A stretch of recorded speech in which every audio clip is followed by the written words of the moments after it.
Vamos abrir as Escrituras em Gênesis capítulo 39.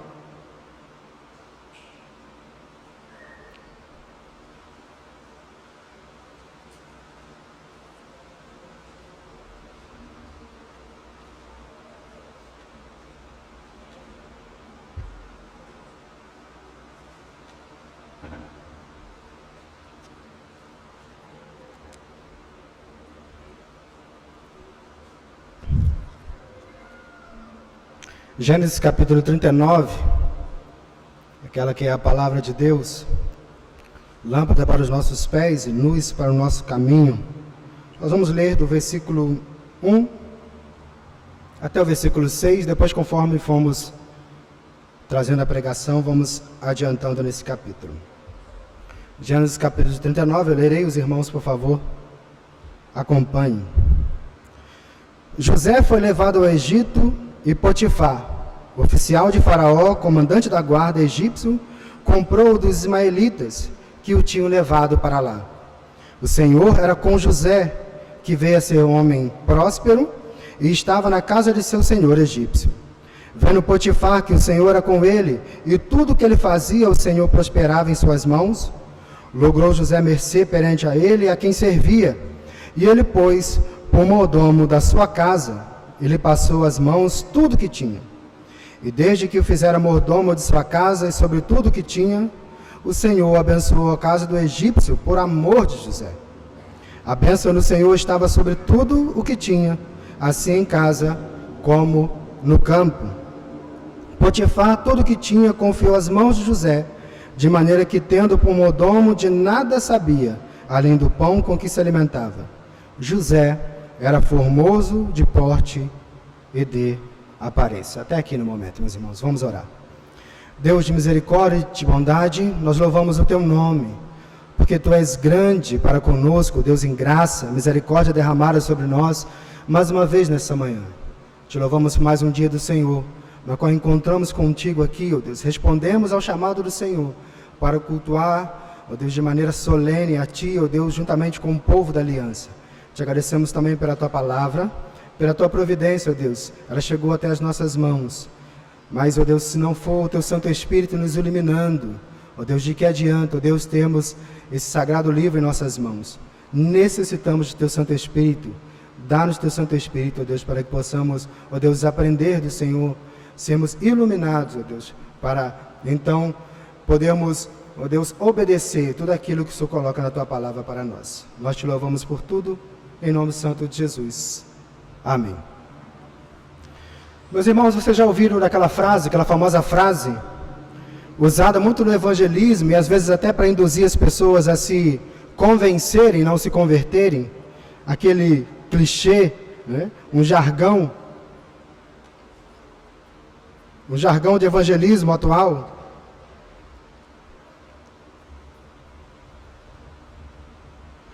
na qual diz: Deus te ama e tem um plano maravilhoso para a sua vida. Já ouviu falar dessa frase? Já ouviram essa frase? Deus te ama e tem um plano maravilhoso para a sua vida. Talvez você já tenha até declarado essa frase, né?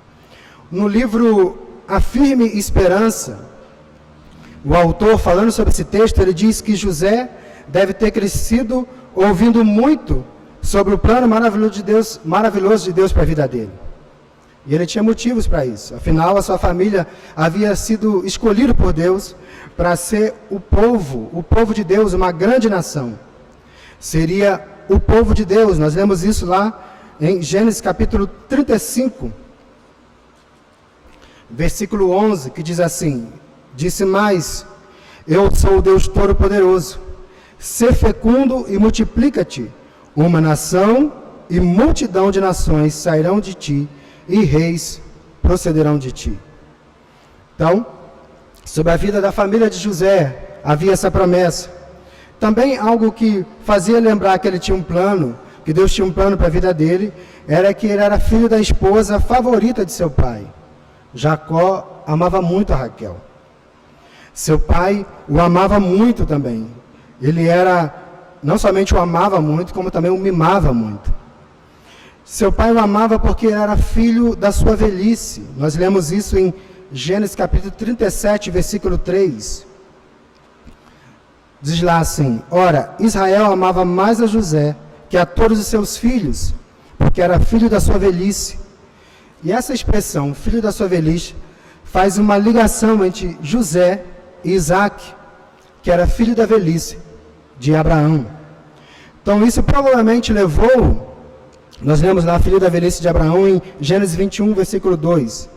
Isso provavelmente levou então a Jacó, o pai de José, pensar que José pudesse ser o portador da linhagem do Messias, o Messias prometido lá em Gênesis capítulo 3, versículo 15. Talvez isso tenha levado Jacó, o seu pai, a pensar exatamente que José era esse portador. E outra coisa que fez Jacó pensar que José fosse portador da linhagem do Messias, foram os sonhos que José teve no capítulo 37, logo ali no início, falando sobre os sonhos que José teve. E isso seria para Jacó como se fosse uma confirmação a respeito de que provavelmente José fosse aquele que seria o portador da linhagem do Messias. Por que nós podemos imaginar isso? Porque Jacó, ele considerava, depois que foi declarado esses sonhos, todas as coisas que aconteceram, ele considerava o caso consigo mesmo.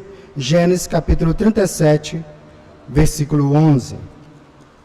Então tudo isso mostra que, na verdade, a ideia de que José poderia acreditar que realmente Deus tinha um plano maravilhoso para a vida dele, e que Deus realmente o amava e tinha um plano maravilhoso para ele. Se alguém, na verdade, tinha razão para dizer, Deus me ama e tem um plano maravilhoso para a minha vida, este seria exatamente José. Mas a gente começa a pensar exatamente sobre o plano de Deus para as nossas vidas, e às vezes a gente fica pensando que é sempre um plano linear de crescimento, que não há altos e baixos, que não há dificuldade. Essa às vezes é uma tendência, e às vezes a teologia da prosperidade, ou mensagem da prosperidade, né, às vezes traz essa ideia, às vezes, para a gente, de que a partir do momento que você se converte, mas nada de ruim vai acontecer com a sua vida. Mas será que é assim? Porque na vida de José estava indo tudo muito bem, quando de repente tudo começou a dar errado. Seus irmãos, por causa de ciúmes, primeiro tentaram matá-lo, jogando ele num poço, e depois, por ganância, o venderam como escravo. Será que o plano de Deus para a vida de José poderia ser impedido ou frustrado pelos pecados de outras pessoas, pelos pecados de seus irmãos? Claro que essa pergunta traz às vezes a ideia de que José era um santinho, alguém perfeito, que não cometia pecado. Isso é um erro.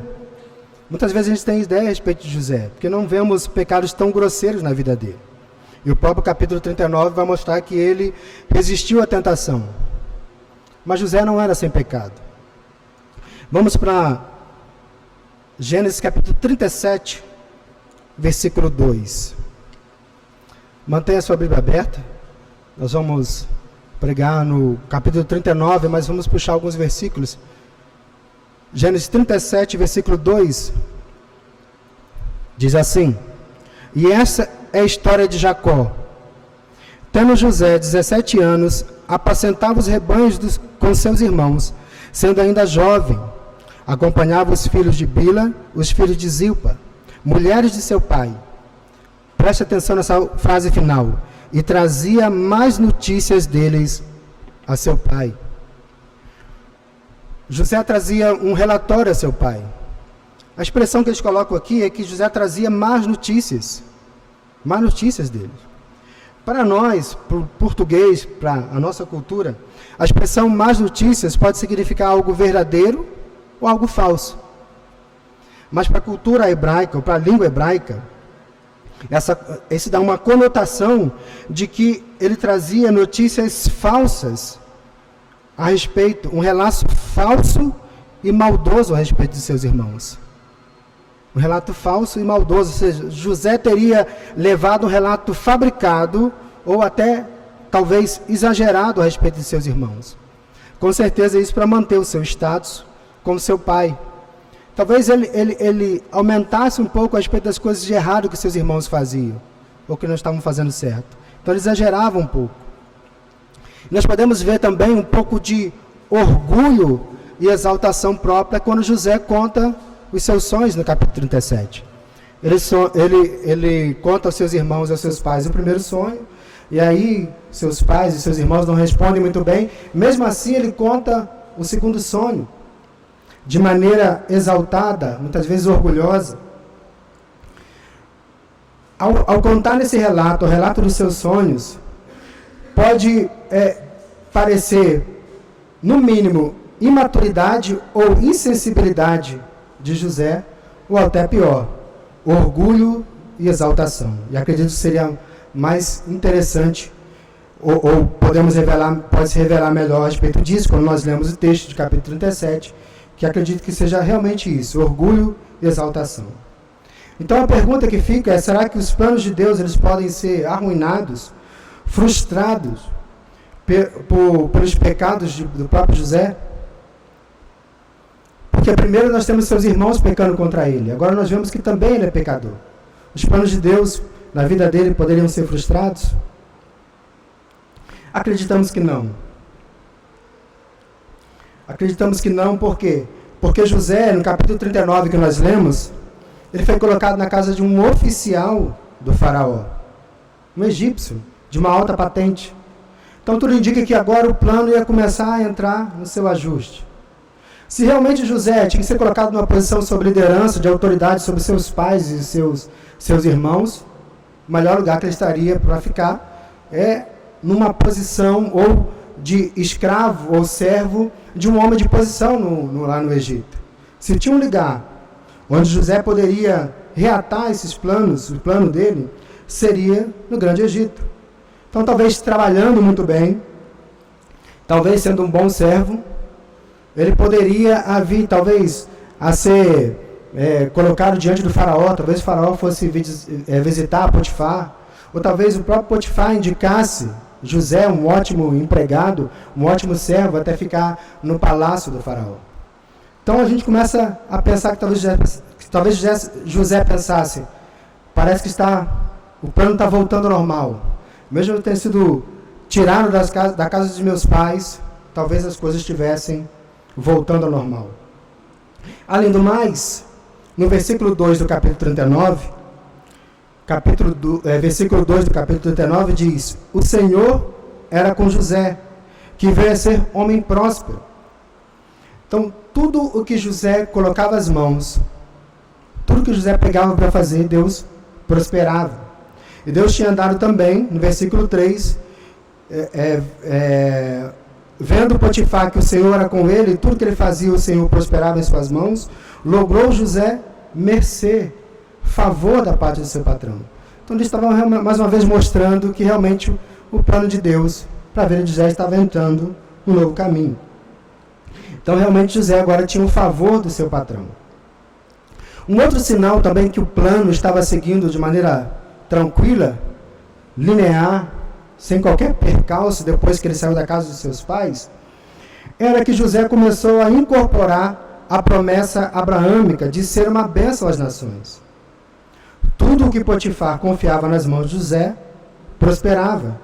Ele era uma bênção, então, para o seu patrão, para uma outra nação, para um egípcio. É muito interessante isso. A partir do versículo 4, parte B, nós lemos sobre isso. Potifar tinha posto por mordomo a José de sua casa, ele passou as mãos tudo o que ele tinha. E desde que o fizera mordomo de sua casa, e sobre tudo o que tinha, o Senhor abençoou a casa do egípcio por amor de José. A bênção do Senhor estava sobre tudo o que tinha, assim em casa como no campo. José então estava já começando a realizar uma promessa que tinha sido feita lá a Abraão, lá dada ao seu avô Abraão. Então José estava começando agora a abençoar o egípcio, uma outra nação. O fato é que um desvio doloroso, com todo aquele ciúme, a avareza dos seus irmãos, aquele problema familiar, aquele desvio que trouxe muita dor a José, ele acabou sendo uma maravilhosa oportunidade para que Potifar, um egípcio, pudesse ver o Senhor Deus operar. Através desse processo no qual José saiu de casa, foi vendido como escravo, agora então Deus estava operando e tinha um homem de uma outra nação, um egípcio, vendo então a glória de Deus na sua casa, a sua casa prosperar, e ele tinha conhecimento, Potifar tinha entendimento de que era por causa de José. Será que nós estamos dispostos a passar por desvios dolorosos para que outras pessoas vejam a glória de Deus? Muitas vezes estamos tão preocupados em que um plano de Deus aconteça sobre a nossa vida. Nós não queremos que tenhamos altos e baixos. Nós não queremos que haja nenhum tipo de dificuldade, infortúnio no meio das nossas vidas. Muitas vezes esse infortúnio, essa dificuldade, muitas vezes essa queda, é que proporciona então que outras pessoas que nunca veriam se nós tivéssemos sucesso de maneira reta nesse plano, nunca teriam a oportunidade de ver a glória de Deus. Será que estamos dispostos, então, muitas vezes, a ter o nosso plano, às vezes, desviado, com quedas dolorosas, com algo doloroso, que faça mal para nós, para que outras pessoas venham, então, a ver a glória de Deus? Isso pode muitas vezes acontecer, esse desvio pode ser, muitas vezes, pecado, circunstâncias difíceis, briga familiar, desemprego, enfermidade. Mas nenhuma dessas coisas, às vezes, nós queremos. Mas, às vezes, acontece na nossa vida. E, às vezes, acontece com um propósito de glorificar o Senhor por outras pessoas que a gente nunca chegaria se tivesse tudo indo muito bem. Olha o que aconteceu com o apóstolo Paulo. Em Gálatas, capítulo 4, versículo 13. O apóstolo Paulo diz assim: e vós sabeis que vos preguei o evangelho a primeira vez por causa de uma enfermidade. Gálatas 4, 13. Uma enfermidade proporcionou que o apóstolo Paulo pregasse o evangelho para os Gálatas. Não é assim às vezes com a gente? Às vezes uma dorzinha, às vezes uma coisa que acontece, somos levados ao hospital e temos a oportunidade de pregar às vezes para as pessoas que estão à volta, médicos. Às vezes é o desemprego, das pessoas em volta olharem, mas ele está desempregado, mas como é que ele consegue ter essa fé? Como é que ele consegue ficar firme? E aí você tem a oportunidade de pregar o evangelho e falar, porque Deus é comigo. Por causa de mim, por causa dos meus atos? Não, por causa da misericórdia dele. Então, muitas das vezes, os desvios que tem nos nossos planos de dar tudo certo, de tudo ir muito bem, às vezes serve para glorificar o Senhor, para pessoas que a gente, às vezes, nem imagina. Eu coloquei aqui a respeito desse desvio, que pode ser, às vezes, até pecado. Às vezes, um pecado seu serve para glorificar o Senhor lá na frente. Se verdadeiramente você entende que você, se arrependendo dele, está de volta, restaurado ao Senhor. Que é isso, Fabiano? Pecado também pode trazer glória ao Senhor mais à frente e glorificar o Senhor na pregação do Evangelho para alguém? Sim. Sim, meus irmãos. Nós vemos isso na vida de Jonas, lá na célula. Em Piraba nós estamos mandando algumas mensagens por áudio e terminamos agora o livro de Jonas. No capítulo 1 tem algo muito interessante.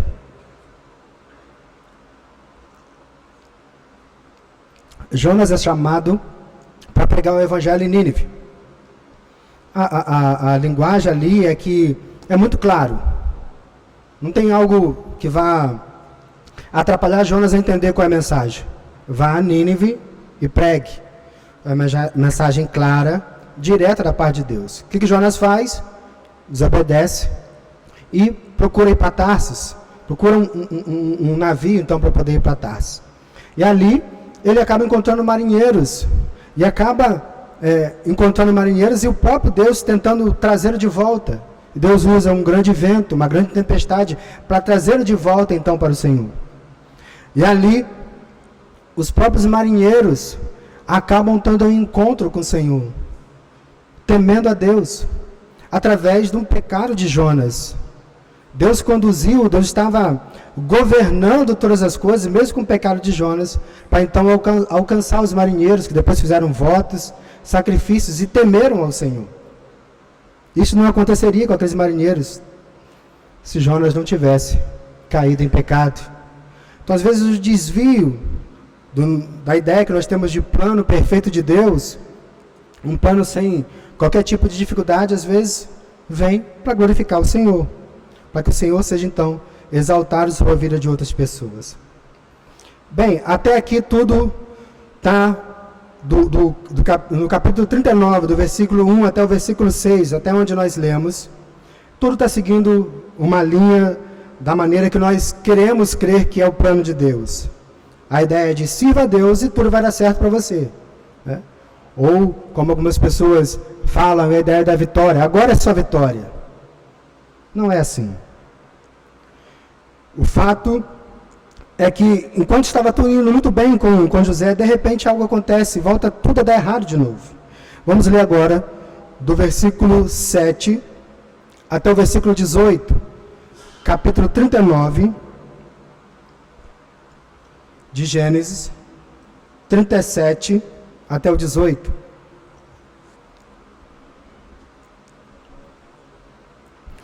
E aconteceu depois dessas coisas que a mulher de seu senhor pôs os olhos em José e lhe disse: deita-te comigo. Ele, porém, recusou e disse à mulher do seu senhor: teme por mordomo, e meu senhor não sabe do que há em casa, pois tudo que tem me passou ele às minhas mãos. Este não é maior do que eu nesta casa, e nenhuma coisa me vedou, senão a ti, porque és sua mulher. Como, pois, cometeria eu tamanha maldade e pecaria contra Deus? Falando ela a José todos os dias, e lhe dando ele ouvidos para se deitar com ela, e não lhe dando ele ouvidos para se deitar com ela e estar com ela. Sucedeu que certo dia veio ele à casa para atender aos negócios, e ninguém dos da casa se achava presente. Então ela o pegou pelas vestes e lhe disse: deita-te comigo. Ele, porém, deixando as vestes nas mãos dela, saiu, fugindo para fora. Vendo ela que ele fugira para fora, mas havia deixado as vestes nas mãos dela, chamou pelos homens de sua casa e lhes disse: vede, trouxe-nos meu marido, este hebreu, para insultar-nos, veio até mim para se deitar comigo, mas eu gritei em alta voz. Ouvindo ele que eu levantava a voz e gritava, deixou as vestes do meu lado e saiu fugindo para fora. Conservou ela junto de si as vestes dele, até que seu senhor tornou a casa. Então lhe falou, segundo as mesmas palavras, e disse: o servo hebreu que nos trouxestes veio ter comigo para insultar-me. Quando, porém, levantei a voz e gritei, ele, deixando as vestes ao meu lado, fugiu para fora. Como falei, tudo parecia que estava caminhando muito bem. De repente, mais uma virada, mais uma queda, mais um desvio nesse plano que talvez José imaginasse que fosse linear. Agora ele não veio por causa de uma falha moral de José, por causa do seu orgulho e exaltação. Agora veio o contrário, veio por causa da sua fidelidade a Deus e fidelidade ao seu patrão. A sua fidelidade trouxe isso, esse infortúnio. Mas não somente isso, é claro, veio também a cobiça daquela mulher e o assédio dela. Se antes circunstâncias difíceis vieram por causa do ciúme e a avareza de seus irmãos, por causa da imaturidade ou insensibilidade de José, ou pior, por causa do seu orgulho e exaltação própria, agora a cobiça e assédio da patroa de José é a causa dessa reviravolta no plano na vida de José. José era formoso e de porte e de aparência, está no versículo 6, no finalzinho. E a mulher de Potifar pôs os olhos nele e ordenou: deita-te comigo. Não era um pedido, mas uma ordem. Ele era um escravo e ela, a sua senhora. Era sua patroa, alguém que estava numa posição de autoridade, ordenando que ele pecasse contra o seu Deus e adulterasse com ela. Já aconteceu com você isso alguma vez, meu irmão? Alguém na posição de autoridade acima de você te colocou numa tentação dessa, numa situação dessa, ordenando que você então pecasse contra o seu Senhor, dando uma ordem então para que você realmente, literalmente, desobedecesse a Deus? Era uma tentação que trazia a ideia de que o pecado era a única opção viável. Porque, é claro, ceder à tentação significava proteger a si mesmo dentro daquela casa. Mas recusar certamente teria repercussão negativa. Foi isso exatamente o que aconteceu. José, porém, ele recusou e ele explicou no versículo 8 e versículo 9. E a principal razão explicada para não ceder é que seria um pecado contra o próprio Deus. Nós lemos isso no versículo 9. Lá no finalzinho ele diz: pois cometeria eu tamanha maldade e pecaria contra Deus? Então ele estava se explicando para ela. Então nós vemos aqui que a fé de José continuava intacta, mesmo diante dessas dificuldades, mesmo diante da saída da casa de seus pais por causa de ciúme e avareza dos seus irmãos, mesmo agora sendo assediado, ele continuava firme ainda. O fato é que a fé de José fez ele fazer um certo cálculo. Ou ele ia satisfazer a mulher do seu patrão e ofender a Deus, ou então satisfazer a Deus e ofender a mulher de seu patrão. E ele fez uma escolha, ele fez um cálculo e descobriu que é melhor agradar a Deus do que a homens, como descobriu os apóstolos também, falaram a respeito disso. Na verdade, aqui é melhor obedecer a Deus do que a mulheres, nesse caso. E é melhor, então, sofrer as consequências de sua escolha. E ela, diz a palavra, que ela continuou todos os dias falando com José, assediando a José. Está no versículo 10. Mas ele então estava tentando não somente não deitar com ela, mas também não ficar a sós com ela. No finalzinho do versículo 10 diz: ele não lhe dava ouvido para se deitar com ela e estar a sós com ela, até que ela armou um plano então, para então conseguir da parte de José o que ela queria. Mas como José conseguiu resistir a deitar-se com essa mulher, mas também proteger a si mesmo? Como ele resistiu por tanto tempo? Uma das coisas o texto diz, versículo 10 diz que ele evitava estar perto dela. Isso é uma coisa boa. Por sinal, isso geralmente que os conselheiros falam quando alguém está passando por uma dificuldade, um jovem ou um homem, uma mulher, uma dificuldade com pornografia, por exemplo. Geralmente se fala, evita ficar sozinho, com a internet sozinho, na frente do computador, ou até mesmo no celular. Evita isso. Coloca alguém para você montar um relatório, volte até o pastor, para que ele possa fazer um relatório com você. Se você tem um problema com ganância, com dinheiro, gastar dinheiro exorbitante, pede alguém para controlar o seu cartão, para te ajudar, para não deixar você sair sozinho. Geralmente, o próprio conselheiro coloca uma lista de regras, algo externo que vai nos ajudar a evitar de que a gente caia nisso.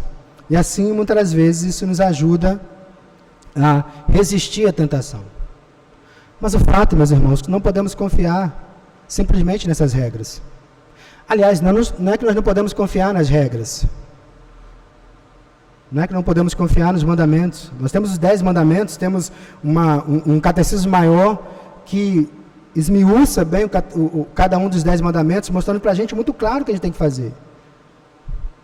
Lá como Jonas também, às vezes é muito claro o que Deus fala para nós. Mesmo assim, nós pecamos de maneira consciente. Caímos em tentação, pecamos de maneira consciente, como a gente falou. Então o problema não são as regras, o problema não são os mandamentos. O problema é o nosso coração. O problema é a nossa carne pecaminosa. O problema é o velho homem em nós. Nós não queremos desprezar as regras externas, elas são importantes. Mas não podemos confiar nessa lista. Nem mesmo na ordem dos mandamentos, como eu já falei. No fundo, por sermos pecadores, nós sabemos que não somos muito bons em obedecer regras e mandamentos. Porque o nosso problema é exatamente o pecado que está em nossos corações, na nossa natureza, que ama o pecado. O velho homem ainda está ali, constantemente.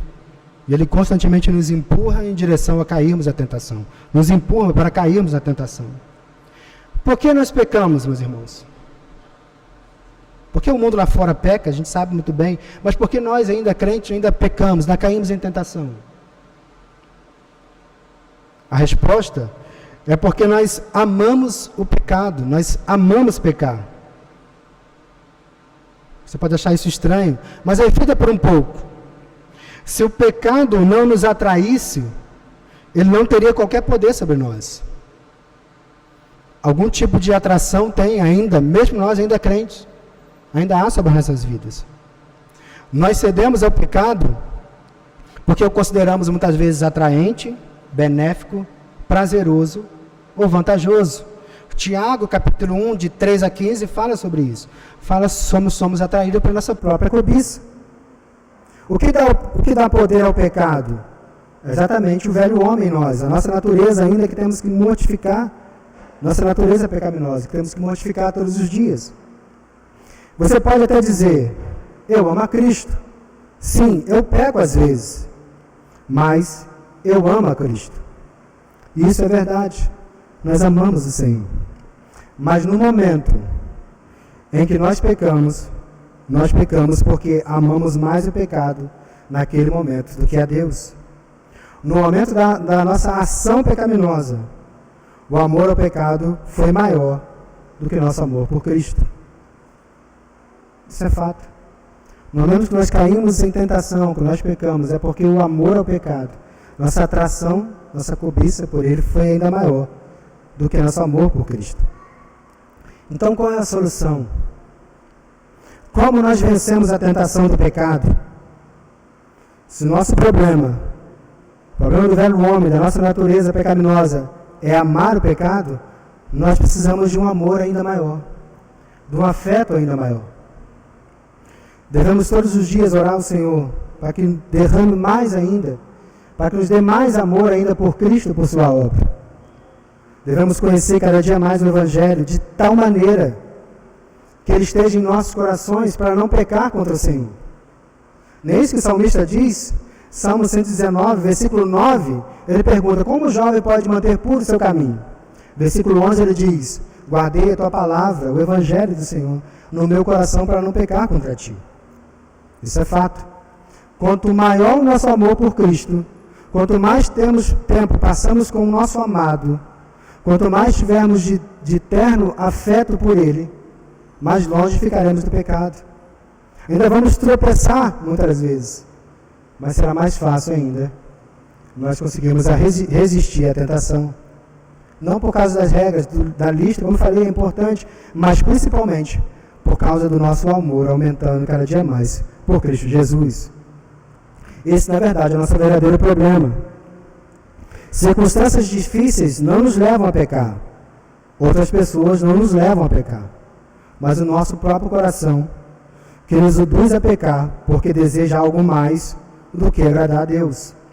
E a única defesa que José tinha de vencer, de resistir àquele pecado, é ter um coração que desejava agradar a Deus, mais do que experimentar prazer ou evitar a dor. É isso que José tinha. Um coração disposto a satisfazer a Deus, a agradar a Deus, muito mais do que um coração que estava disposto a experimentar o prazer ou evitar a dor. Mas o fato é que só Deus pode nos conceder, por sua graça, um coração assim, um coração que só se satisfaz em Cristo.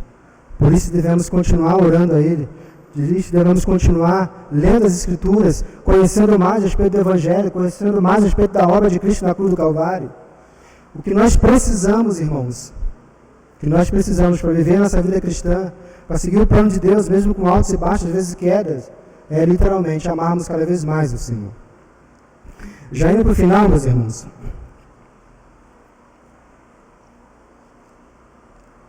a partir daqui talvez José tenha pensado, perdi as minhas vestes, mas pelo menos eu resisti à tentação e tudo vai ficar bem.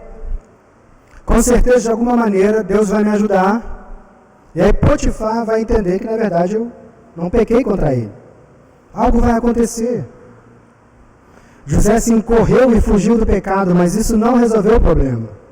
Na verdade, isso trouxe uma consequência pior ainda, que foi a sua prisão. Nós lemos até o versículo 18. Olha o versículo 19, versículo 20. Tendo o Senhor, capítulo 39, versículo 19 e 20.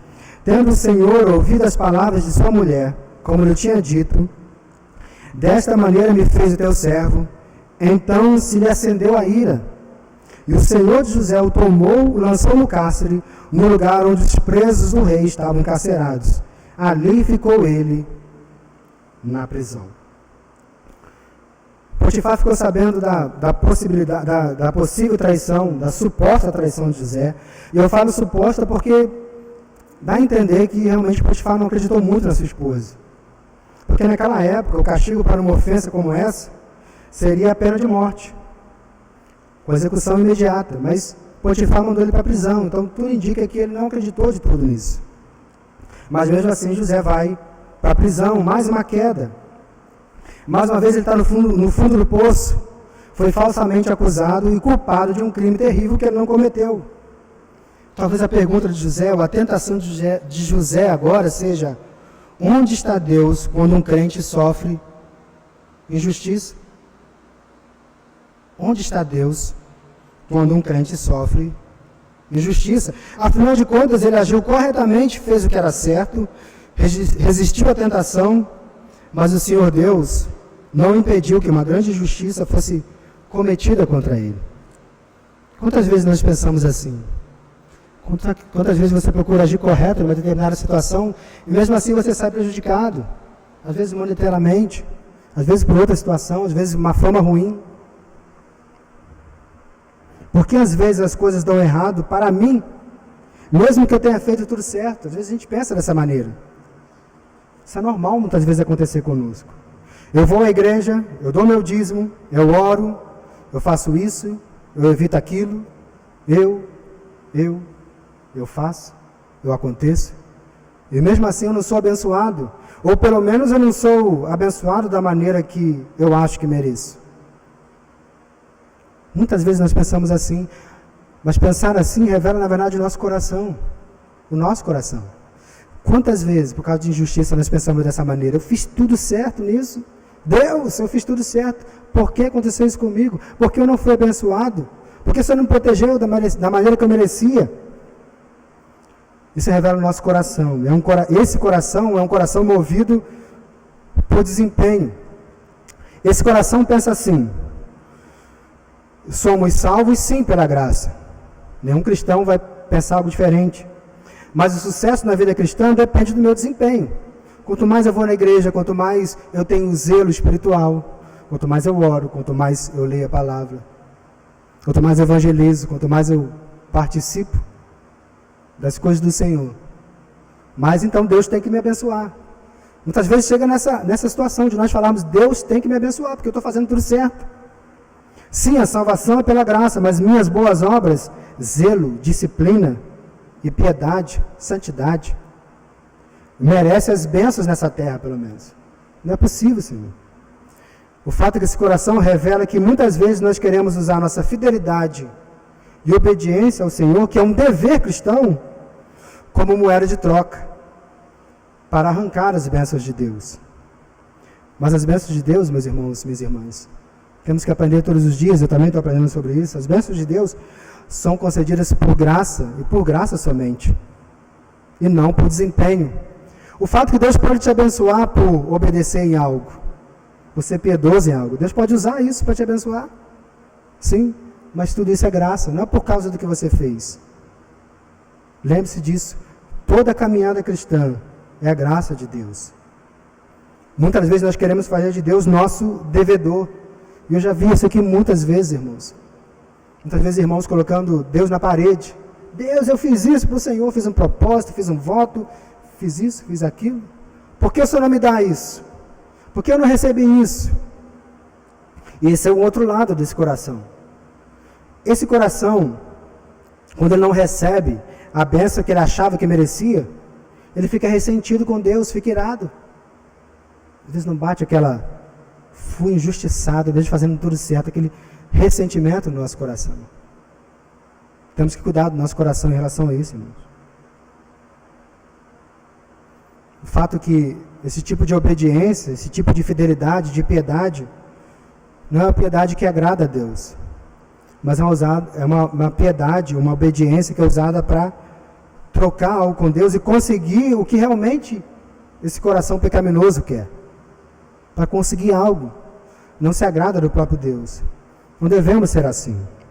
Na verdade, obediência e fidelidade são ações de alguém que tem um coração grato pela graça de Deus.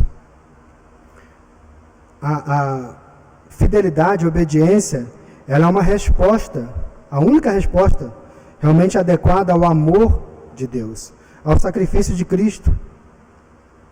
Então, nós obedecemos e somos fiéis a Deus, não para que Ele nos abençoe, mas por que Ele já fez por nós. Pela graça de Deus, tão representada, maravilhosamente representada, na cruz do Calvário. Ainda bem que não vemos isso aqui na vida de José, não tem reclamações, mas é um ponto interessante para nós pensarmos a respeito do nosso próprio coração, sondarmos o nosso coração sobre isso. Então aqui chegamos no versículo 21 e 23, José está na prisão, ele poderia se colocar ali em desespero, reclamar em relação a Deus, mas ele não faz isso. O fato é que só porque a vida cristã é dura e não acontece tudo da maneira que nós queremos, não significa que Deus nos tenha abandonado, nem que o plano dele tenha falhado conosco. Leamos o versículo 21 até o 23. O Senhor, porém, era com José, ele foi benigno, ele deu mercê perante o carcereiro, o qual confiou às mãos de José todos os presos que estavam no cárcere, e ele fazia tudo quanto se devia fazer ali. E nenhum cuidado tinha o carcereiro de todas as coisas que estavam nas mãos de José, porquanto o Senhor era com ele, e tudo que ele fazia, o Senhor prosperava. Todo o capítulo 39 é recheado da expressão, o Senhor era com José. Todo ele. E essa era exatamente a esperança e o consolo que José precisava. Essa é a promessa que foi dada a Abraão, Isaac e Jacó, que José está passando agora, a realização dessa promessa, e também que cada um dos crentes recebe para viver a vida cristã. O fato de nessas circunstâncias tão ruins, tão boas, mas o fato que Deus está conosco, Ele nos prometeu, e Ele é fiel para cumprir isso. A nossa esperança, o nosso consolo está exatamente em Deus, desejar e fazer de tudo para estar com aqueles pecadores que creem, aqueles pecadores que se arrependem. É desejo de Deus, Ele faz de tudo para estar com pecadores, para mostrar muitas vezes que Ele está ali ao nosso lado, mesmo em meio em dificuldades, em momentos que a gente não está esperando, momentos de desespero, o Senhor está conosco. E a demonstração que Ele realmente está conosco, que Ele desejou estar conosco e fez de tudo, é que Ele enviou o Seu Filho. Essa promessa de estar com pecadores, com seu povo escolhido, foi tão graciosamente cumprida, que Deus se encarnou. Sim, Ele é conhecido, como lemos lá em Mateus, como o Emanuel, o Deus conosco, aquele que resistiu a tentações muito maiores que José, que também foi vendido por seus irmãos, os judeus, como José foi vendido. Mas enquanto José, na sua fidelidade a Deus, foi apenas para a prisão e não foi morto, este que é maior que José, este para quem o verdadeiro José aponta, o Cristo, este por sua fidelidade a Deus, se entregou para morrer por infiéis, por pecadores, para estar conosco, para estar com pecadores. Ele foi chamado de amigo de pecadores. E enquanto Deus estava com José na prisão, o que aconteceu com Jesus na cruz do Calvário? Enquanto José ficou na prisão, Deus estava com ele. E Jesus, enquanto tomou sobre si os nossos pecados, Deus o abandonou. Não por causa dele, porque ele foi fiel, mas por causa dos nossos pecados, por causa da nossa infidelidade. José não foi morto, não foi dado a ele pena de morte, ele foi para a prisão. Mas Jesus foi colocado numa cruz do Calvário para morrer pelos nossos pecados. E Deus o abandonou. Esse era o acordo. Deus abandonaria seu filho na cruz do Calvário por causa dos nossos pecados, para que nenhum de nós, aqueles que creem, fosse abandonado por Deus. Para que em todo tempo nós possamos entender, reconhecer e declarar que a nossa esperança, que o nosso consolo é que Deus está conosco. Não há nada, a cruz do Calvário mostra que não há nada que possa ser feito, que nada possa acontecer. Deus quer e faz de tudo para estar conosco. Precisamos compreender isso, isso é graça maravilhosa do Senhor, isso é consolo e esperança para nós. Talvez você, nós, em momentos difíceis, possamos ter a tentação de que Deus nos abandonou, ou que por acaso Ele não nos ama. Mas a cruz é o lugar onde a ira de Deus foi esgotada sobre Cristo por causa do nosso pecado. E a cruz também diz que Deus nos ama e que nunca mais Ele vai nos deixar. Nunca Ele vai nos abandonar. Ele nos ama. Realmente tem um plano maravilhoso para nós. Sei de altos e baixos, há conflitos, há dificuldades, mas Deus está contigo, meu irmão, minha irmã. Por quê? Por causa da graça dEle. E por causa da fidelidade de Cristo, indo na cruz do Calvário morrer por nós. E é por causa então desse amor que Deus tem por nós, que nós recebemos então motivação e poder para obedecer a Deus. Poder para resistir às tentações. Poder para não reclamar diante das circunstâncias difíceis. Poder então para sermos fiéis a Deus. É por causa da graça. Não há poder, não há força em nós para resistirmos à tentação. Por isso, eu volto a repetir, irmãos, constantemente precisamos entender o que aconteceu na cruz do Calvário. Esse amor por Deus por nós. Quando nós entendemos que, por causa da cruz, por causa da fidelidade de Cristo, nós sempre teremos a Deus ao nosso lado, Ele sempre estará conosco, nós então podemos ter esperança, temos a motivação, a verdadeira motivação, e o poder então para obedecer a Ele. Ou seja, por causa da graça de Deus, nós podemos responder ao amor dEle com obediência e fidelidade, assim como José fez nesse capítulo. Deus nos abençoe. Vamos nos colocar de pé?